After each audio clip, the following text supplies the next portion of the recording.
his name is... It's John Monday.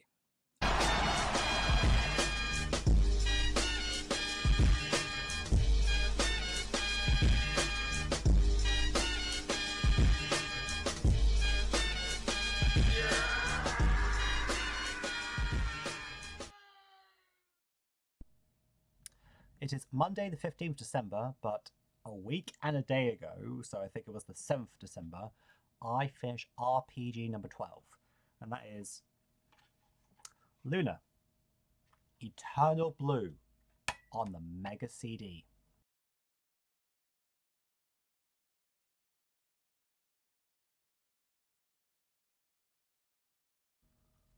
So, where do I begin with this game? So, for those who've been following my channel for a while, I have a very long history. Well, I say long, like several years history with Eternal Blue. The reason being is that I picked up I already owned my Mega Drive for years, my Mega CD, because of seeing like the channels on YouTube that would talk about like the top 10 best games, and all that, and they would always show off the Luna games, but they were never released in PAL. So then I looked into it and I found some repro sellers who were selling like the first game, so but never the sequel, Eternal Blue. And then I dug deeper and found out about the issue with like the 50 hertz, 60 hertz speed, causing the audio to be out of sync with all the cutscenes. And like there are some very old videos on my channel where I've been like working to try and sort that, because with Eternal Blue, it's not CD audio. It's actually like PCM, but very clever PCM audio on the disc within the actual game data itself, as in within the first track. With Mega CD games, the first track is the game and everything after is CD audio. Whereas so the PCM audio was in the game track. So, and I tried even just extending those files, but because of how they were encoded, that didn't work either. Again, watch like my first Eternal Blue video where I show you what happens where the audio seems to start okay, but then starts looping like as it goes along. So yeah, sorry, I'm pretty much over my like cold, cough, whatever it is, but still having like K3, like some ginger and like tea or something. So yeah, because I'm sorry, I do normally record these straight after I beat the game, but because of being ill, I didn't want to be honest, because I didn't want to have to talk for so long and then like hacking up a lung or like having to clear my nostrils out. I'm sure you guys would love that content, but sorry. So back to Eternal Blue, and then a couple of years ago, so I did spend a year, 2 years of try to sort Eternal Blue, and I put like a lot of hours into that. I never got it done, but then I found someone online who is like a complete genius with the Omega CD. He's the one who programmed Sonic the Hedgehog, if you've seen that video on my channel. A brand new game is a very strong word, but is like, it is technically a game because it's a game, but it's like more like a art gallery and music displayer, enjoyer.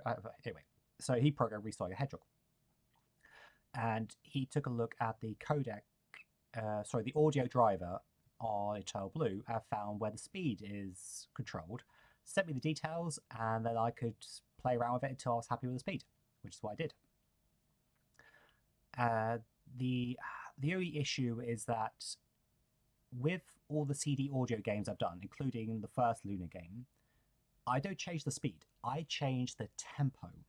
And what that means is, so when someone's talking, they still sound like themselves. Because if you slow down an audio video, like on YouTube, if you set it to a slower speed or a faster speed, it actually changes how you sound. But if you change the tempo, it doesn't do that, which is great. The problem is that, according to this person, so Sudden Desu is his name. On the archive.org page where I've uploaded the converted copy, I completely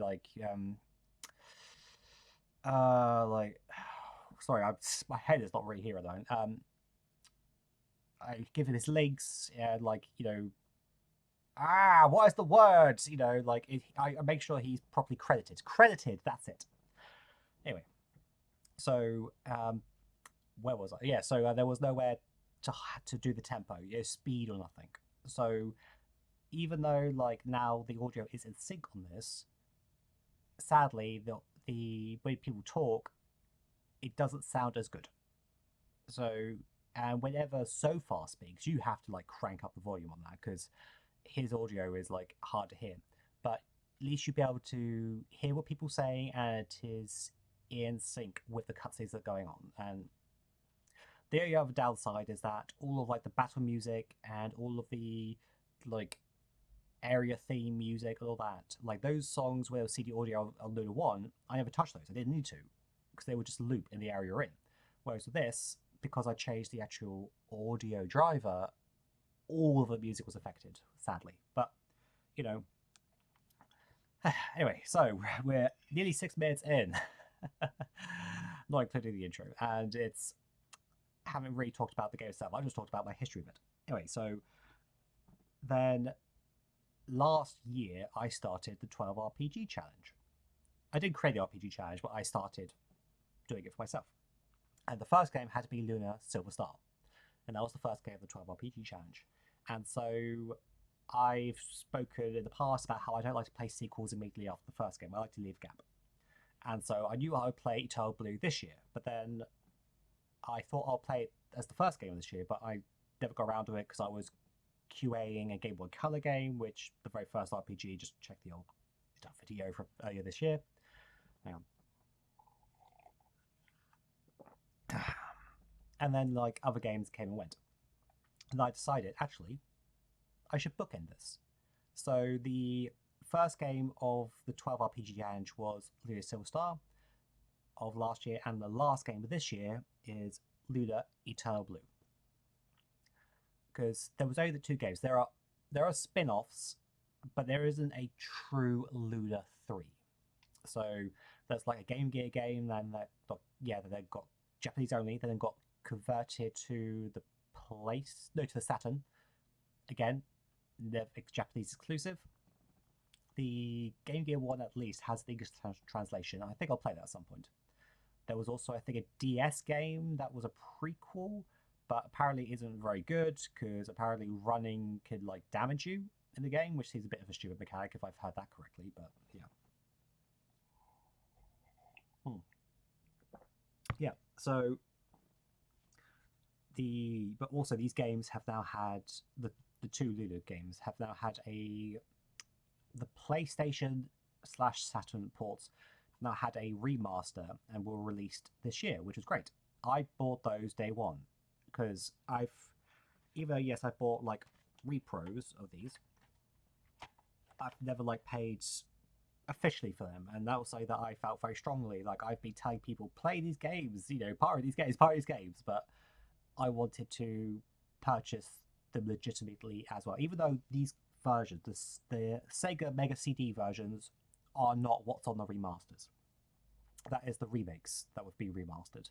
So different music and different.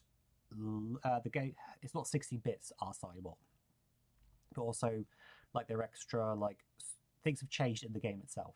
It's not a one-to-one remake, but just with nicer graphics. Anyway, so Luna Eternal Blue is set 1,000 years after the events of Silver Star. And in the opening cutscene, Lucia, who is like a crystal like stasis pod thing, steps out onto like a icy barren planet, which is the Blue Star. Not because Luna is the moon. That's where the first game was, and she stares at the moon and sees a vision of it's so far is the character is the like what does it of like ripping Luna apart, so she's gonna try to stop that. But then you take control of Hiro, Hiro, Hiro, and like Hero, haha, or like if you ever watched Gundam Wing, Hero Yue. That must be a very deep cut for those who remember that old anime.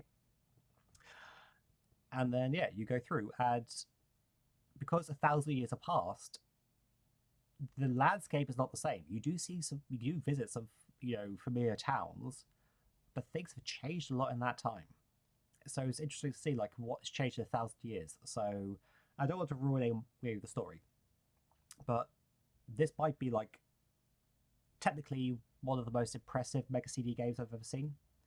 Don't get me wrong, it doesn't do like, okay, for example, in the Mega CD Appreciation Society episode on BC Racers, one of the things we talk about that was actually quite impressive is that when you like go out of bounds, for example, or fall in a river or something, you get picked up, but the whole stage will spin until you get put back down, which is very impressive. This game has nothing like that, but it does have a lot of like other things. It takes Silver Star and then tries to elevate it as much as it can, from a technical point of view. So, for example, like in battles, like if the background won't just be static. Like for example, if you're in a dungeon, there'll be like lights, and the lights will like flicker, which to me is very impressive for like a 16-bit RPG to have something like that. But the pixel art, I think, is also like vastly improved. The level of detail, is in like where like you might have brickwork, the amount of bricks is like insane compared to like whereas before it would probably say larger bricks, so you have to use less pixels. When I say less pixels, is in less detail. So things like that. And the amount of animated cutscenes and the amount of voiced dialogue. Again, because they're not using CD audio, they have more space to work with. Whereas before, because the CD tracks will be quite large, because they're using PCM files, it works quite well. So, the other thing as well is that this isn't like the stock like working designs version. This is the unworking designs or unworked designs version. In other words, because working designs did some questionable things like, so as you go through the game, you earn MP magical points.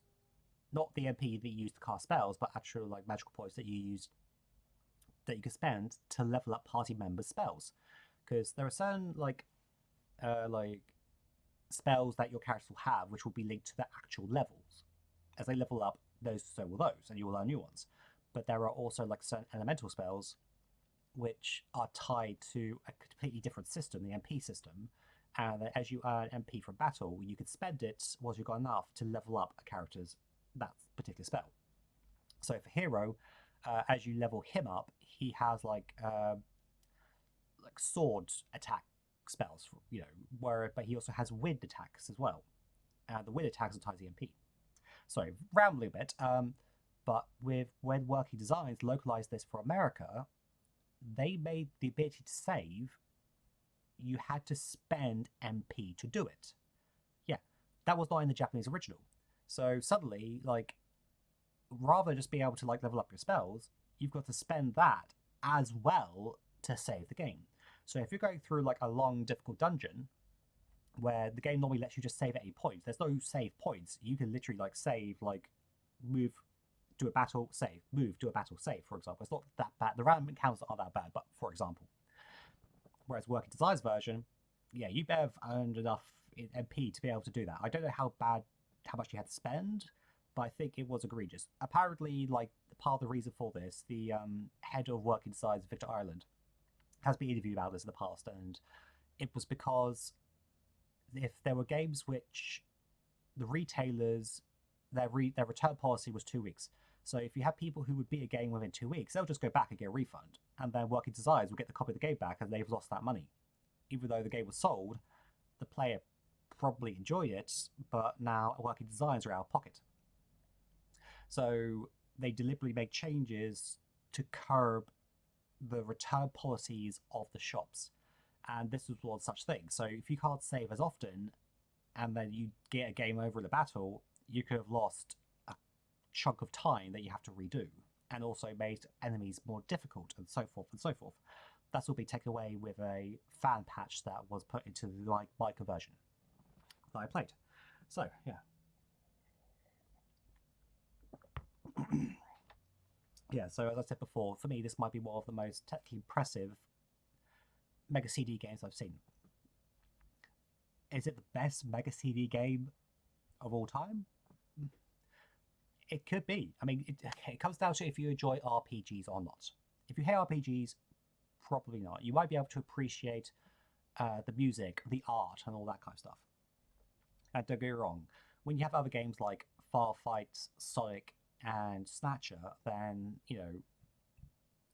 but at least out of the small amount of RPGs the system got, to me, this is probably going to be the best one. But yeah. Wow, quarter of an hour. Okay, so yeah, RPG 12 done. The second year of the R12 RPG challenge is now finished. Thank you for watching, and apologies for all the rambling. Till next time, take care.